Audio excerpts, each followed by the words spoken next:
If you have not followed his Triple H Horse Racing podcast, you're missing out. It's one of the best podcasts in the country.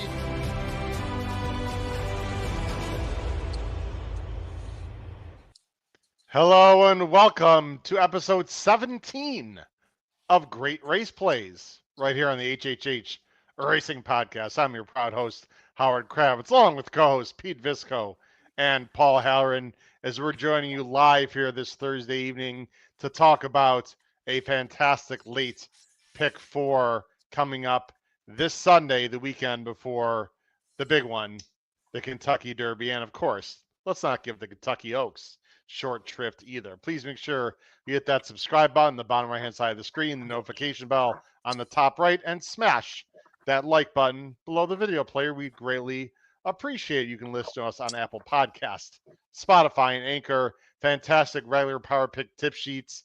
ROI continues to go up. We had a very good week last week. Please look below the video player if you are interested in making some money at a very affordable rate.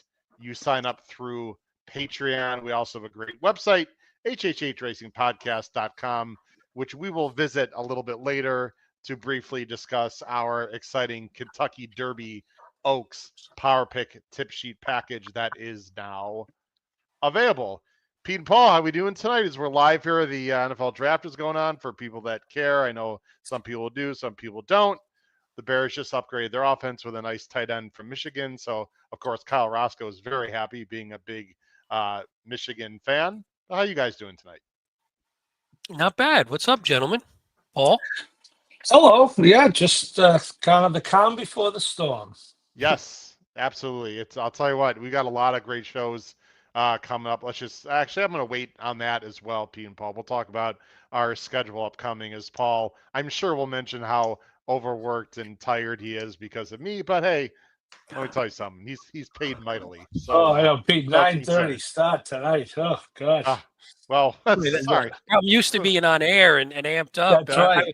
It was dragging that last hour. I was like, I don't know what to do with myself for this hour. Well, I took it easy on you guys last night. You were on for a whopping 18 minutes, I think, last night. So it's all good. We're locked in, so you still use that adrenaline, and it still sucks the life out of us old guys.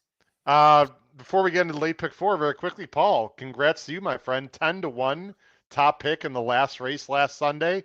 I know you cheekily said that resurrected, on Easter, resurrected your bankroll. Nice job, my friend. I can't remember the name of the horse. It was the number 3 horse, though, I know. Yeah, they said Andy Mathis. They did a paddock interview with him before. Yeah. We talked about it. We often, and Pete, you'll appreciate this because we talk about it a lot. We often read too much into the jockey musical chairs, but it finally paid off, Pete. This was a horse that Ricardo Gonzalez, is it Ricardo or Ricky Gonzalez, had ridden like this particular horse 5 times, and he was jumping off to ride this other horse, making his first or second career. It was just a really odd move, and fortunately it ended up. I got to say how this show was paid off twice in the last month with a pretty good last race score to get me out almost for the weekend. I had the late $3 pick 3 there that was okay. Oh, nice. Nice. That was nice. I think 600 or something, somewhere in that range. Yeah, it was in that neighborhood. Nice job. Patrick Lildu is here. What's up, Patrick? Of course, Katie is here. Ralph Conte is here. Good evening, men. Hello. Matt Miller is here. A lot of people in the chat as usual. Let's go ahead and jump into the late pick 4, guys, because it's a challenging sequence. Also should mention tomorrow, Friday, as we're filming, of course, Thursday here. Tomorrow at Santa Anita, big pick 6 carryover at Santa Anita tomorrow. So those of you who are sort of big game hunters are going to be very interested in that pick 6 tomorrow. I think it's in the range of 60 or 70,000. 68. There you go. 68. All right. Well, let's see what we can do, guys, Sunday with the late pick 4. I'm going to bring on the screen right now, and it does not start with the track view. That's the second time I've did that yesterday too. Pete, I got to remember to helpful to bring up the correct banner. Usually that helps, right? We want to look at the Santa Anita Sunday card. That, folks. Race 8. Yes, there you go. Yes. I had it ready, just didn't have it in the right place, so to speak. Claiming 16, 5.5 furlongs, 3-year-old fillies, and also there is a few 4-year-olds in there as well. Again, claiming tag 16. We do not have morning lines. I thought, guys, this was a difficult sequence in general. I thought this was Yes. a very tough sequence. There is a stake race, by the way, the Senorita, but that is in race 7. That is outside of the pick 4, so we're not going to cover that. But I did want to mention that Tiny as well. field too, right? 5 horses or so is a little one. Yes, and the rails are out 10 feet, not very much. The rails have usually been out further on these Sundays, so on the turf. So perhaps closers might have a better chance. But there's the field right there. Let me go ahead and bring up our banners on the screen after I take off our scrolling banner. And there we go. And here we go right now. I'm going 10-9-1. Paul's going 4-9-3. And Pete is going 1-4-9. So we are quite different here, gentlemen. Paul, let me start with you. And let me just fix this real quick because I'm a little bit sensitive to spaces that shouldn't be there. As a journalist, you can appreciate that. There we go. Paul, you're going to go with autism inspiration for Ayuso, who is a up and coming younger jockey who's had some good wins. I know a big fan. Noah Maher is a big fan of this jock. What do you like about autism inspiration, other than the obvious, which is a very cool name as far as I'm concerned? Yeah, I swear it's not a hunch play. Although my daughter in the next room, I'm sure will be playing a 4-8 exacta box. Yeah, two in race. the same race. That was a weird Yeah. one when I go. saw Johnny that. Tabota, although Johnny the 8 got claimed away, but Johnny Tabota is a former Northern Cal owner and has a son with autism, and all his horses have autism in the name. I agree with you, Howard, about the type of race. I thought there were plenty of horses, this one included, who don't necessarily show a propensity for winning. That's part of the condition. If you're 4 or older in this race, you have to have been non-2 lifetime. It's kind of a split condition. You can either be 3 and have won as many races as you want, or 4 and up and not having won 2. As I say, I thought there were several horses in this category. I don't think the 12-5 jump to 16 is appreciable. It is noteworthy that this horse is entered on Friday, so Yes. that's he runs Friday. She runs Friday and doesn't run here. I do like the fact that Ayuso rode last time and stays. Noah's guy, Ayuso, who I've been following since Noah brought it up, and is very good. And I just thought, again, in a wide open race, I believe there's going to be some value with this pick. I don't know, Pete. I know you picked her second. I don't know what you think. I think at least 5-1.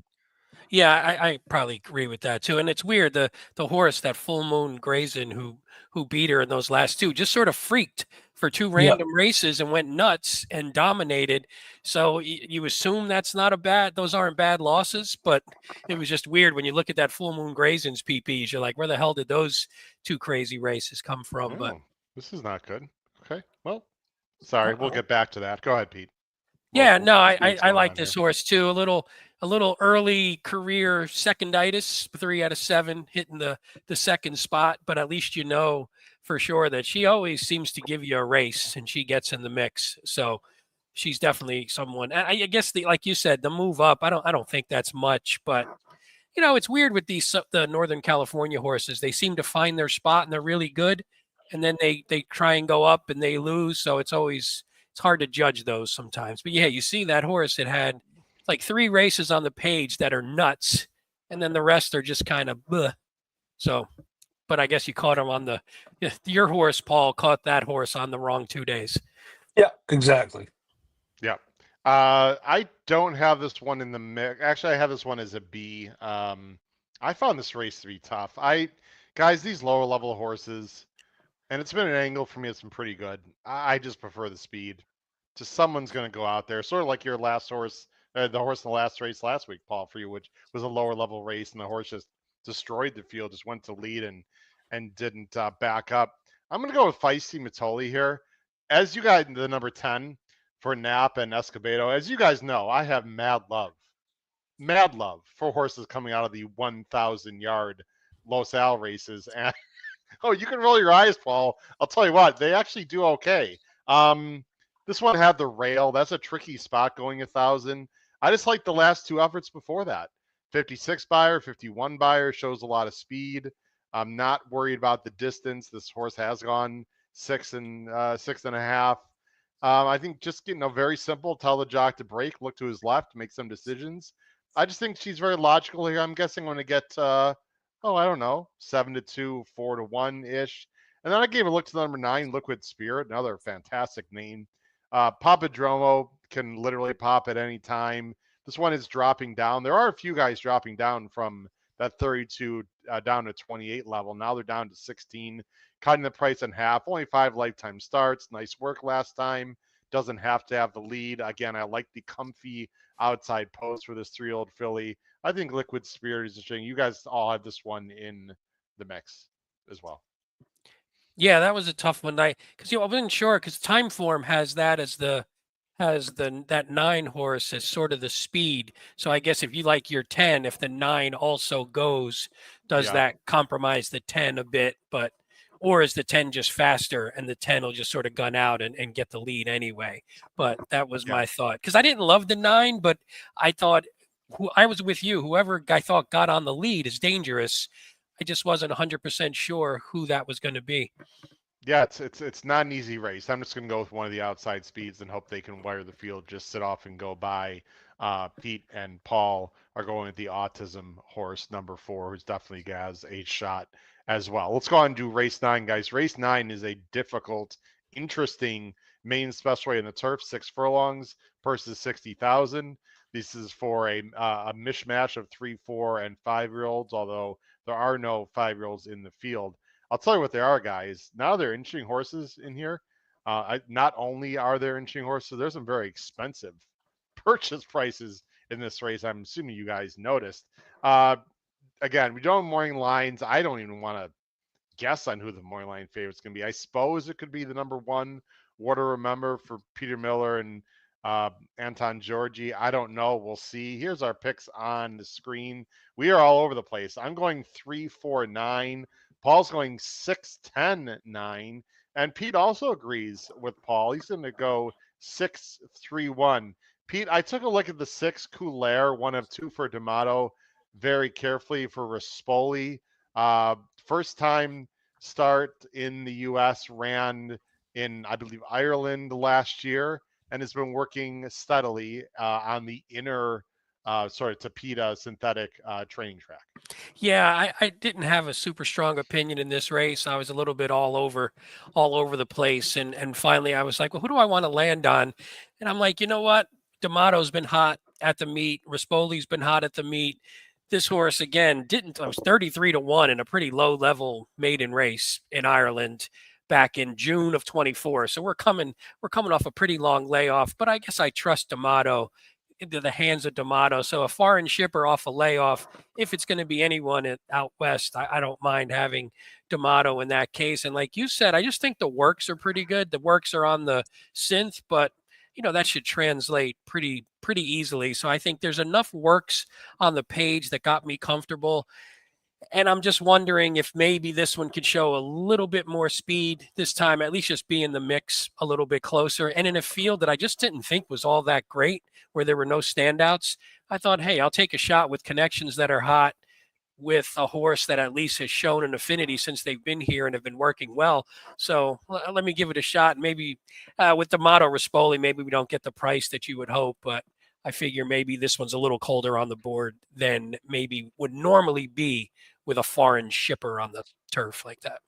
I have a relatively strong opinion on this horse, and it's somewhat obvious based on my top 3. I could be completely wrong, but I will give my opinions after Paul reinforces your opinion, Pete, of Coulaire. Or Paul, you can also talk about the outside horse, the number 10, Helicity, who you have second. Yeah, I was going to say, Pete, I'm with you. And this is the type of horse where I'll have as an A in the horizontals, but I would predict I would not consider betting a nickel on to win. Yep. I think we're going to get really undervalued on the price, and I'm sure that our good uncle who hates our selection, he just hasn't he has to bring up the courage to say it, but he hates our selection. He's going to talk about how the price is going to be one reason he hates our selection, and without regard for our feelings. I have very little hate, Paul. That's a very strong Well, word. You know, I'm a man of the people. I'm very friendly. well, You are. when this horse knocks him out of the pick 4, then we can just laugh at him over text. Well, so he'll be using that'll them be happy defensively. enough. Come on, no, this is like this is like playing Chad and Pratt in New York with a first timer, right? You're gonna get, with D'Amato and Rispoli, you're not gonna get the price you deserve. But I kind of looked at it like you, Pete. I could make a decent case for several others, but only a decent case. Yeah. So similar to you, this is probably a default pick for me. I did throw the other Italian in, Pete. I went with the Italians one too There's because nothing wrong with I'm with the Paisan power. Rispoli and Fraser got good airtime. I just finished watching the Netflix Race for the Crown series. I thought this horse again 0 for 7. I don't love, but figures to be right in it. So we don't want to talk to it. We want Howard to tell us how bad our 6th selection is. So I did have that one as my 4th A though, so I'm with you on that 10 as well. I had 4 A's in this one. As like I said, I was a little all over the place. Let me see here. I'm just looking at the chat. Let's see here. This is a name I'm not sure we've seen. Deralt Corral, I believe. I have no idea how to pronounce that name. I greatly apologize. Are we having tacos or sour grapes today? Whoa, wait a minute. Wow. Okay. Wow. Man. Get Always some hate. tacos.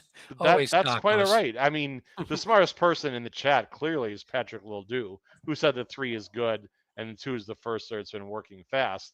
So we'll mention those very quickly, guys. Here's my feeling on Coulair. He can win. I've got him as a B. I've got like the whole field though. I don't know what to do with this race. This is practically an all button. You guys know that I just don't like the all button in general. A few things. And let me talk about the positives first. Yes, D'Amato, Rispoli, fresh face, usually a horse I would like, right?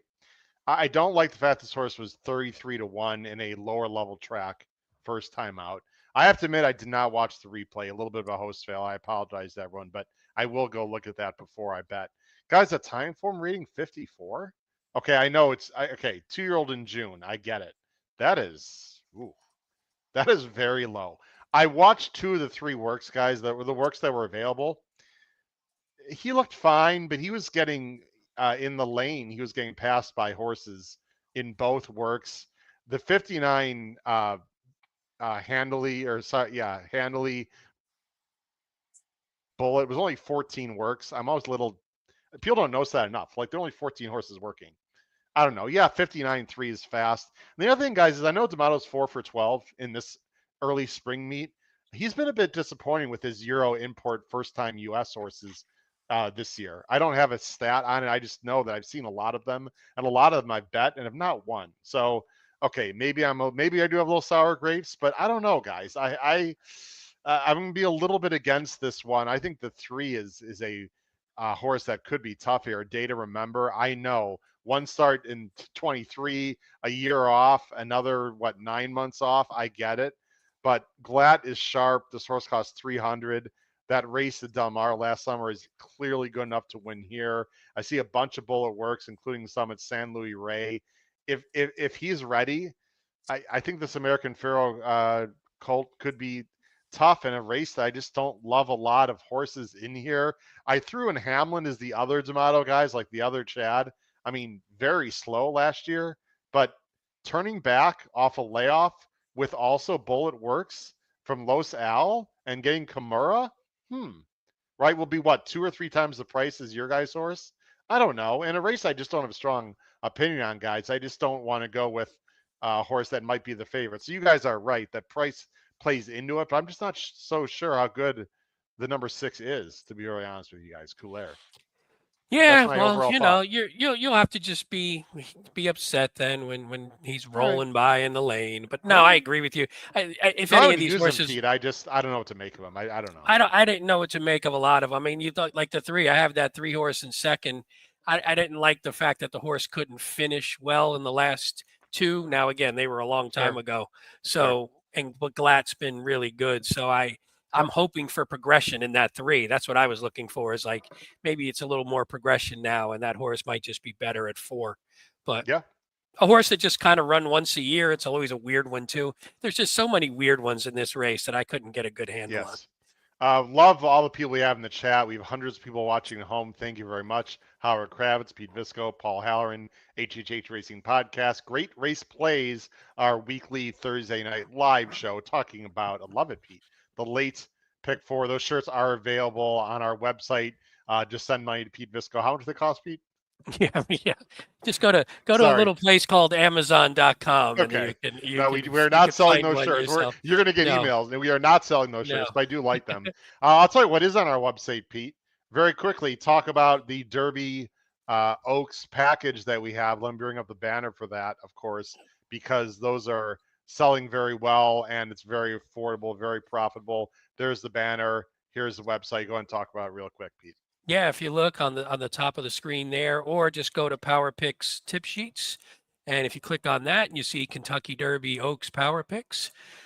Again, all the information you need is on the page in those FAQs. How do you subscribe? What do you get? And again, you're getting basically full card picks for the Oaks and Derby Day. So you get 2 individual power pick sheets, and it's going to cover everything. And the deadline, as Howard is highlighting right there before our listeners, the deadline for subscribing is basically 11:59 Wednesday, April 30th. So by the end of night Wednesday, April 30th, have your subscription done. And the key is, if you subscribe and you use Venmo or PayPal, and it says this in the FAQs, make sure you put in that it's for the Derby Power Picks, so Howard knows which one you're trying to purchase. And as he's showing on the screen here, this is an example of our Kentucky Oaks tip sheet from last year, where we gave out the wonderful Torpedo Anna before she became a super duper star. So you can look there, you could see there's tons of stuff, best bets, all the stakes races, ABC grids, price plays, spot plays, horizontals, everything you could possibly want. So book it today. Yes, please look into that. And much less expensive than most tip sheets out there that usually can range 70, 80, 90, whatever. We're charging half that. Real quick. So, and if you're part of Team HHH, you don't need to subscribe. You get it already. But if you're a standard Power Pick subscriber, you still have to order for that, but it's at a reduced price. Yes, and I sent out an email clarifying that to our Power Pick subscribers right? today. Yep. Yep. Nice shot, Pete. Thank you. Race 10, claiming 5,000. They're going a mile. Again, one of these Northern California restricted races. Big field of 10 with an AE Royster, the number 11. Movie Time has lost some. He's a gelding, but that maybe that'll help him. We'll see. The number 9. I'm going 6, 7, 8. Look at this. Paul's going 6, 1, 7.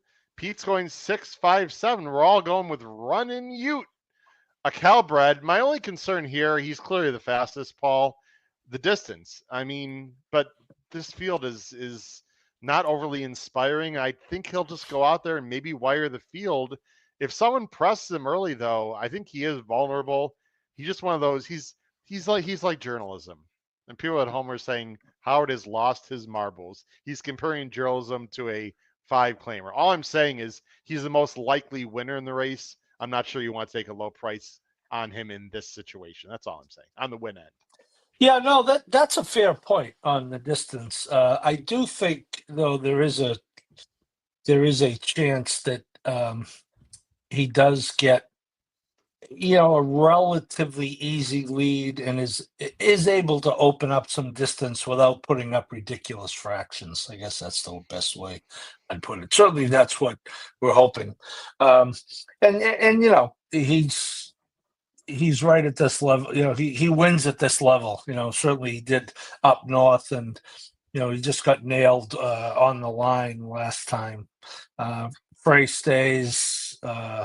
So yeah, again, this is a $5,000 claim, folks. So to proceed with caution, as they say when you're driving over railroad tracks.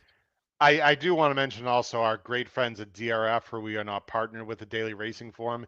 They have an excellent tip sheet as well. Please go to the DRF website, go to their store.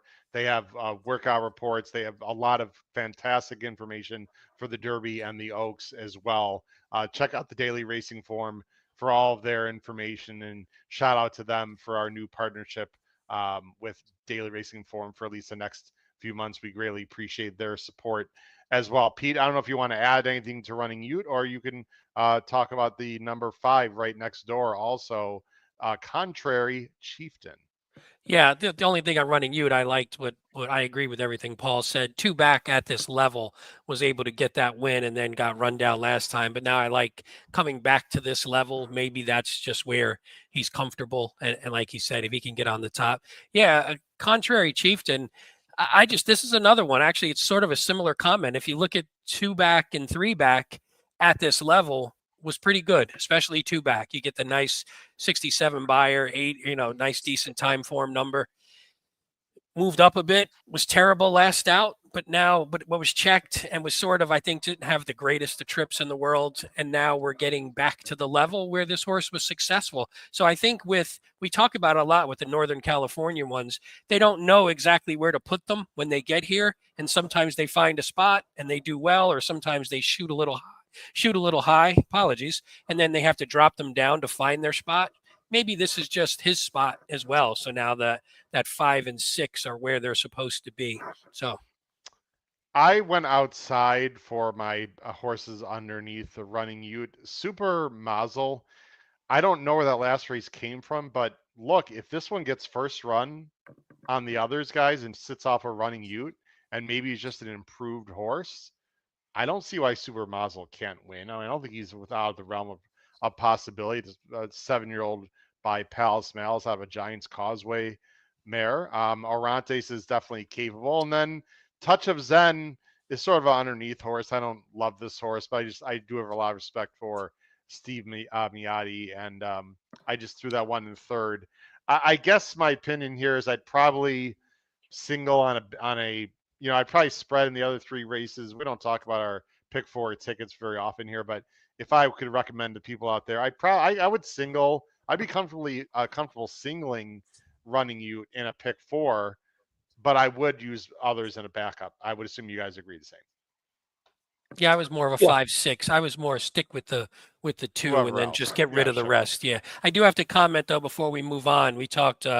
Paul, you talked about the exacta, the autism exacta, and the other one. If my dad is watching, which who knows if he's checking in this week, he's got a nice hunch play combo. Chief Jackson, my son's name is Jackson, and what's the other one? Little brother Joey. My little brother is named Joseph. So my dad plays both of those generally. So I assume he will have that exacta, and I think it would probably pay pretty decent because I don't think Chief Jackson's going to be very low.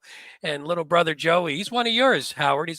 He runs a lot of those thousand yarders, and he came over and won last time at 4-1. So he had 3 straight 1,000-yard races. Comes over at a mile, holds on, wins by a nose. So that's right up your alley. All right, I like that. Yeah. By the way, speaking of brothers, my brother's birthday was yesterday. So late happy birthday to my brother Michael. Happy birthday, Michael. Turned 52 and will always be younger than me, and I always remind him of that by approximately 16 months. So anyway, but happy birthday to my brother Mike. Okay, if there was my brother Mike in a race, I'd probably bet him, but there is not. Let's go to the last race, guys. Again, this race. Oof, I'll tell you what. I just if Running Ute loses, I think this pick 4 could pay huge. I really do, because I think this is extremely difficult. Let's go to that last race, guys, right now on the card. It's a mile turf. It is for maiden. It is for Calbreds and 3, 4, and 5-year-olds. 126 pounds for many of them. Some of them are at 118 if they are 3-year-olds. Very big field of 14, 3 AEs in the race. Let's see how we're going to close out the late pick 4 at the Great Race Place on Sunday. This is how tough it is, folks. We got 3 different horses on top. We each have horses like none of the other 2 people have at all. I've got 627 Paul is 2-1-4, and Pete is 11-10-7. Whoa. All right. Well, let's start with the 2, Paul. Zagrus, I believe. I apologize on the name pronunciation. Leonard Powell, there's our guy Ayuso again. We don't have morning lines, of course, but is definitely going to take some money. A 3-year-old who raced very well up close last time. I have this one second. You have this one winning, sir.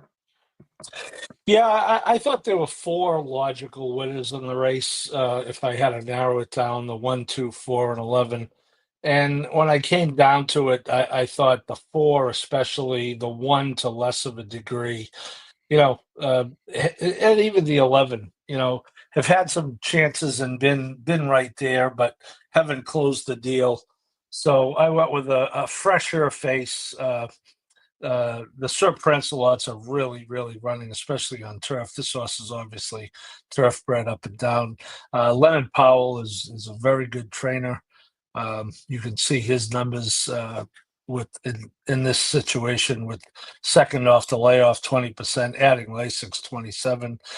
You mentioned Howard, our guy Ayuso. He stays. Got to think he got an education out of that race, and hopefully, he wasn't cranked all the way last time, and he certainly has the right to move forward second off that layoff. And I think if he moves forward even marginally off that race, he's going to be very tough in here.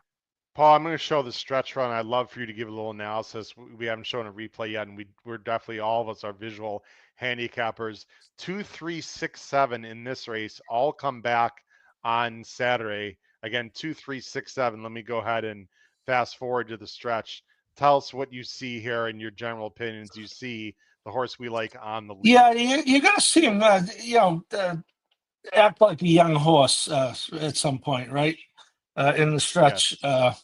He's okay here. He straightens him out good, but now he's going to drift off the rail a little bit. He's being hit with the left-hand stick, straightens him out again there. Nothing major. It just, I don't know. He didn't look very fluid to me there, and he didn't get beat by much. So I really think that he takes a pretty good step forward off that. I agree, and I thought the 2 and 6 sort of looks better on paper. When I say the 2 and 6, the 2 and 6 in this replay look better on paper than they were. They just sort of, here we go, Matt Miller. You get your wonderful words, clunked up in that race. Meanwhile, I thought our horse had to do a little more of the dirty work and got pressed late and was a little bit goofy in the lane. I think that was this horse's only second start. Do I remember that correctly? Yep. Yes. I've already looked at a lot of yes. So should improve. Hadn't raced since November. I agree with you, Paul, on that. Paul also mentioned the 1 Anon. Boy, I'll tell you what, this gelding's had a lot of chances. Well, not a lot, but six starts. Not really improving. Not my cup of tea, but it's a pretty wide open field and it has shown ability to close, Paul, in a race that does look like it has some speed in it. So I wouldn't toss out Anon. Hector Barrios, that's a pretty big jockey switch. I mean, I like Giovanni Franco, but Barrios, one of the best turf riders out west. I suppose you can make one of the arguments, one of the better turf riders in the country at this point, which is amazing to say because I remember when he was a young jock riding at Gulfstream, and as you would say, I wouldn't bet him at gunpoint back in the day, but he's become a very solid jock. So credit to him and his improvement. I have the 6 on top, which I want to go to right now. 2, 3, 4, 5. That'd be Winning Patriot, guys. I think this is just a case of I don't love a lot of horses. And if that's correct, Luis Saez, I don't know. That's weird. I'd love to know what's going on there, unless that's a typo. I mean, so that what is Luis Saez doing there on Sunday after riding at Churchill Saturday night? I don't know. There's got to be a story here, is he in the stake? Is there a stake earlier? There is. The 7th. There is. I don't know. He must be in that stake, actually. Well, we should take a look because we are hosting and co-hosting. Yeah, he is. He's got the favorite, he's got Chloe. Okay, well, there you go. Yeah, yeah, but he wouldn't travel across the country for a $100,000 stake, would he? Well, I don't know. Weird and good as far as I'm concerned. He's sticking around anyway. He's sticking around. Winning Patriot has got some breeding. I think this horse is going to show speed. Again, 5 of the 8. foals were winners out of the dam. Super Patriot was a very nice horse, guys. If you recall, for Baltus, won over 370,000. Ohm was very fast. Bullet works. I think there's something here, guys. I know the horse is only 4 years old. That's a negative to me, but very interesting first time starter in a race where there's a lot of horses I'm not so sure about. Pete, you're gonna go to the outside with the 11. Is that Miles Finch? I'm assuming, right? Yep. You're gonna go Miles Finch for Sadler and JJ. Yeah, I like they're another combination, Hernandez and Sadler, who both are respectively pretty hot at this meet. And I do think that one thing that I like, and you talked about the 2, Paul, as maybe kind of a speed horse here. I thought Miles Finch has enough speed from this outside post, has enough speed to break well. And you see Hernandez has ridden the horse twice, Pratt twice. So he probably generally thought of pretty decent. And it is Sadler too, so I'm sure that helps. But I thought that Hernandez here can sort of just break well, get up in the mix and sort of decide, do I let is the 2 going to go? Do I want to go? Because I can go to the lead or I can sit off. And I thought after a little bit of a layoff, Sadler's pretty good off that really short, like 60 to 70 day layoff. So I thought there was enough to like here, and they're hot enough to where this horse always runs his race. He just can't finish him. But it's not like any of these other ones obviously have finished a race yet either. I sort of feel like he needs to clear, and that might not be easy from the outside, Pete, but I suppose he could. The Time Fortin's got him sitting off of the 2 horse, which is Paul's top choice. One of those horses is going to need a relatively clear lead, which is sort of why I didn't put either one of them on top. I felt like they both sort of need the lead to win. I could be wrong. I'm hoping he doesn't. That was my hope. But again, you're sort of wishing and hoping on something to happen that hasn't really happened yet. But my hope is that he doesn't need the lead and he can sit off. The one I just want to talk about real quick. Yeah, and you're on is that 10 Harbor Code. Yeah. Carly Gaines, who's trains your horse, the first time starter. Yes, she's actually much better with the second time starters. She goes from like 8% to, I forget what the percentage. She's second time starts on the, second time that starts. Number's always weird. Go ahead, Pete. I'm going to look it up exactly. But honestly, second time starts on the turf in the past year. She's 4 for 11 wins, 8 for 11 in the money. Took money on a little bit of money on debut. Not a ton, was still 9-1, but at least took a little bit of money.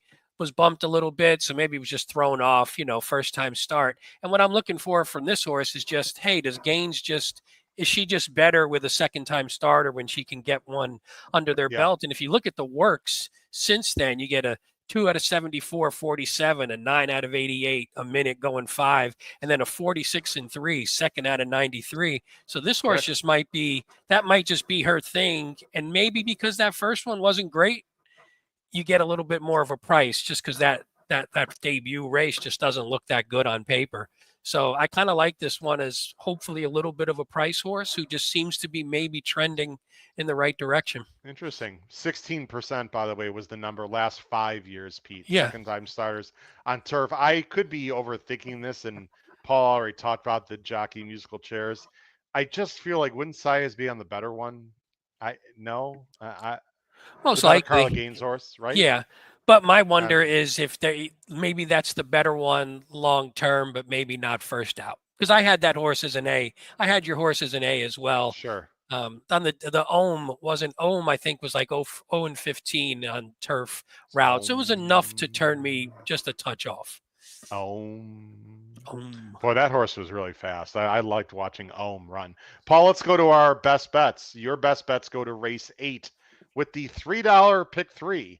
You're in a single 4 with 610 with 1/6. That's only $12. And the 4, I believe, is the wonderfully named Autism horse, correct? Yeah, but that's not the you don't have to play that one for 3 because there are 11 races. Oh, correct. That is actually not the correct. But I would play it for more than $1 with only 4 horses. 5 horses. I apologize. The $3 pick 3 starts in race 9, but we can play any race for $3 though, or any pick 3 Correct. for $3. Yeah. But Howard, forget this. We've stumbled on to the best bet. Churchill is not running Sunday. I just checked, so it's not like Saez is leaving Churchill. But he is still flying across the country to ride this horse in 100. This horse is an absolute lock, the Chloe. I wonder if he thinks that one maybe has a pretty big future, Paul. Well, And maybe he wants to stay with it now. He's going to take a red eye to fly out there for $100,000 race, Pete. Yeah. That's my. He is 21% for D'Angelo over the last 5 years. So nice. I still find it weird, but I hope. Look, I mean, I have nothing negative. I just find that bizarre. Yeah. But anyway. Pete, your best bet. You're going to do two of them. Race 8, a pick 4, 149 with 13610 with 56 with a very spready 2, 6, 7, 10, 11. That is $60. And then in the 10th race specifically, you're going to exact a box the 5, 6. That is running Ute with the 5-horse sort of speed closer kind of situation there for you. Yeah, I like to see the odds. I mean, when without morning lines, if that was like super chalky, it wouldn't, maybe you'd figure out a better way. Mm-hmm. But hey, if you bet enough on it and it pays like 6, 7, 8 to 1, I'll take it. I'm going to make this very simple. I'm going to play the $5 double, and they do have a $5 double. I'll show a little advertisement for that in just a moment here. I'm not totally sold on running Ute. We talked about it. I'm going to go 3 deep there.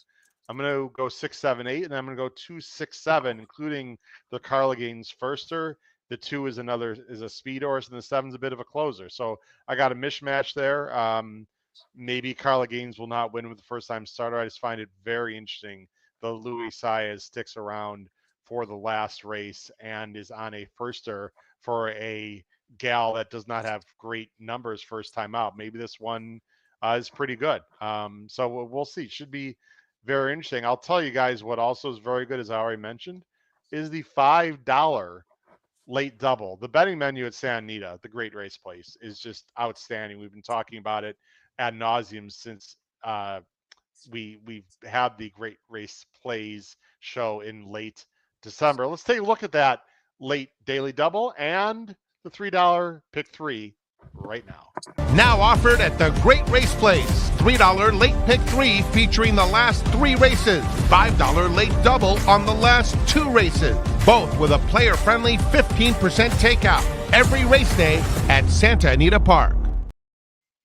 There we go. So a lot of bets to play. Of course, there's a pick 6 tomorrow, gentlemen. Carryovers. We're filming this Thursday night. Also, I should mention, as I bring up the closing banner and wrap up the show, guys, I thought the Pacific Horse Players, gentlemen, did a great job on Tuesday with the late pick 5 at Santa Anita on Saturday. But also they talked about the California horses in the Derby. We're going to talk about all of them on Sunday night. So very quickly with what's upcoming. Saturday night, we are live for the Derby and Oaks draw. The show it starts at 7:15 Eastern. Our show starts at 7 o'clock on Saturday. Then Sunday, myself, Pete, Paul, and a few others, we're going to talk about the top 10 Derby horses. You do not want to miss that. It's live. We're going to go through a good 4 or 5 minutes on each of the top 10 horses according to most of the morning lines makers right now. And then we just have an incredible plethora of shows next week. You got to subscribe to our YouTube channel to find out when our shows are and hit the notification bell. Both those things would help you tremendously. Gentlemen, final thoughts as we are approaching Big Derby Oaks week. Well, you got this pick 4 sequence to make your bankroll for Absolutely. Oaks and Derby Day. So let's hit these races and put some money in our pockets, or I should say in our accounts for our Oaks and Derby bets. Paul, anything? Yeah. No, I'm really looking forward to the draw Saturday night. We talked with Matt Bernier a little bit about it the other night. A little differing opinions. I do think it's very important in the Derby. Just because of the potential for it to be really negative. You watch that race for the crown, and Dornock, who won the Belmont Stakes, he was done 3 strides into the Derby. If you get the rail and don't break, I don't care. They can get 27 new starting gates. If you don't break from the inside, you're screwed every way till Sunday. So Yeah, I'm looking forward to that. I've been up every morning watching the show, with the workout show, taking notes. I have double duty starting tomorrow because FanDuel is going to have their own show on at Churchill starting tomorrow. So Yeah. I'll have to watch both the Churchill Downs production and the FanDuel. But it's educational. You just it's not really workouts per se. All the serious works are done minus a few, but you just get to compare horses how they look on the track day after day, and yeah, I think that's my favorite part of it is actually the build up, because as we know, the race has a good opportunity to go south when people like Rich Strike win it. So Hey, Howard, can I get Paul riled up for 30 seconds if you don't I mind? know you're gonna Please, say. Do you want to give a 30-second rant, Paul, on the Hall of Fame real quick, since Peace. it's fresh on your mind? Oh, go, Yeah. let's go ahead. And look at it. This is all subject. Obviously, it's subjective by nature, right? People have to vote, but this is in all honesty, I think this is only my second year voting, so I kind of, I don't want to be the new kid on the block who melts off, but the system is broken. 157 people voted out of 171. And to get in, you need 50% plus one. So you needed 79 votes. There were 16 finalists between horses, contemporary horses, trainers, and jockeys. Only one jockey, several trainers, and a slew of horses. One of the 16 got in, Smarty Jones. Now, it's really ironic for me because I love Smarty Jones. I love the story. There's a tremendous documentary. You should go online and watch it. Really well done. He was one of the ones I didn't vote for after careful deliberation, because I think he was just a little shy, never ran against older horses. But that's the problem is not Smarty Jones getting in. The problem is 1 out of 16 human horses, trainers, jockeys, horses getting in. I have no idea what people thinking. I think it's probably a case of people taking themselves and the game a little too seriously and thinking, you got to be secretariat or ruffian to get in. Well, you really don't, because Calvin Burrell is in. No disrespect to Calvin. Okay, so On the bottom, Marco, sorry to interrupt you. Can you read it and answer the question that Marco Lou had? Yeah, I don't. Well, yes, yeah. There is a historical committee that I think takes them. You can age out. I'm not sure what it's at. I know you have to be, for a horse, they have to be retired 5 years. Trainers can still be active. Obviously, Bill Mott's been in the Hall of Fame for like 30 years. He's still training, but yeah, it's a broken.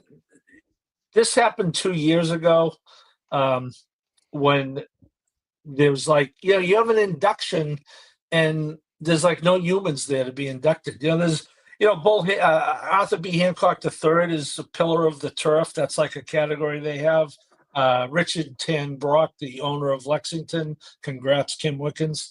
So but it's a broken system. If Smarty Jones, Blind Luck, Groupie Doll, don't get me started with Groupie Doll. I had the story already in the works with Buff Bradley. Breeders' Cup Filly and Mare Sprint 2 years in a row, second to the boys in the Cigar Mile by a nose. Just rags to riches, a female to win the Belmont. The list, and then Clement, Howard, you commented on. I'm not saying rags to riches should be in. I'm just saying correct, but and I didn't vote for her either. But Clement is I don't know. Don't get me started, Pete. I'll start ranting myself. Paul, it's not. It's not. The votes are in public, are they, Paul? Which is also a problem. So our Eclipse votes, everything is publicized by anyone on our side, the National Turf Riders and Broadcasters. Everyone's vote in every category is publicized. This is not, and I suspect what you would see if it were is, I shouldn't be talking about old people because I'm old, but I think there are people that are probably living in the 70s, and everyone's got to be secretariat, and we're not going to have another one. So I was listening. You should go back and listen to Steve Bick today. It was announced on his show live by Brian Boudier from the Hall of Fame. Does a great job, by the way. And Steve was like, he couldn't talk. He was in shock that when he said Smarty Jones is the only contemporary inductee, among horses, trainers, jockeys. It was like Steve's like, well, what do you mean? Who else? No one else. So I mean, Pat Chapman, Mrs. Chapman, God love her. Smarty, I have no issue with Smarty Jones, as they say. The only reason I didn't vote for him is I thought there were others way more deserving. I have no issue with him. I'm glad he got in. But yeah, this system is broken. No, let's leave it at that, because to go 1 for 16, there was some, and Clement wasn't the only one, Howard. You can make a pretty good case for some other. Look at Doug O'Neill's resume pretty closely, with how, derbies and now World Cups, and, he travels, and, I could make a good case for Graham Motion, so it's a broken system, unfortunately. And I think this was so ridiculous that it's going to prompt change. Well, don't worry. Horse racing is pretty good about getting together, doing the right thing, putting their heads together and making smart decisions. So I'm sure everything will be rectified pretty quickly. Oh, boy. Always good to end with a Pete Visco sarcasm, which is actually thanks for letting me get Paul riled up, though. Yeah, thanks for letting me get Paul riled up, though. I didn't want that to pass and wait till next week and we forget about it. No, I appreciate that. Paul, thanks for your thoughts on the Hall of Fame. For Pete Visco, Paul Halloran, it's been your host, Howard Kravitz, episode 17 of Great Race Plays. Crush your bets this Sunday, and heck, in the Pick 6 tomorrow, Friday at Santa Anita also, if you're playing that. Take care, everyone. Have a great night. Bye-bye.